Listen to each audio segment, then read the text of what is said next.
નમસ્કાર મિત્રો, વિડીયોમાં તમારું સ્વાગત છે। જી હા મિત્રો, અત્યારે હાલ મોટા અને મહત્વના સમાચાર સામે આવી રહ્યા છે। તો મિત્રો, સમાચારમાં વાત કરીએ તો આણંદમાં ઉત્તરાયણ પહેલા જ એક દુઃખદ ઘટના સામે આવતા લોકોમાં ભારે નિરાશ જોવા મળી રહી છે, જેમાં પતંગ ચગાવતા સમયે વીજ કરંટ લાગતા 10 વર્ષના નાના બાળકનું મોત થયું છે।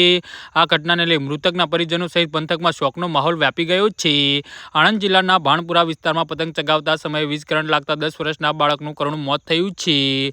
જી હા મિત્રો, પ્રાથમિક માહિતી મુજબ બાળક ધાબા પર પતંગ ચગાવી રહ્યો હતો અને આ દરમિયાન પતંગની દોરી નજીકથી પસાર થતી વીજ લાઇનને અડી ગઈ હતી।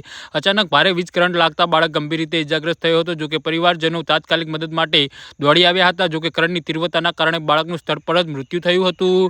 વિગતો મુજબ મૃત બાળકનું નામ જયવીર દિલીપસિંહ રાજ હોવાનું જાણવા મળ્યું છે। માત્ર 10 વર્ષની નાની ઉંમરે થયેલા નિધનથી લઈ પરિવારજનો ઘેરા શોકમાં ગરકાવ થઈ ગયા છે। આણંદની આ ઘટનામાં તમામ માતા પિતા અને બાળકો માટે ચેતવણીરૂપ છે। પતંગ ચગાવતા સમયે ખાસ કરીને વીજ લાઇનથી દૂર રહેવું, સુરક્ષિત સ્થળ પસંદ કરવું અને પૂરતી સાવચેતી રાખવી અત્યંત જરૂરી છે।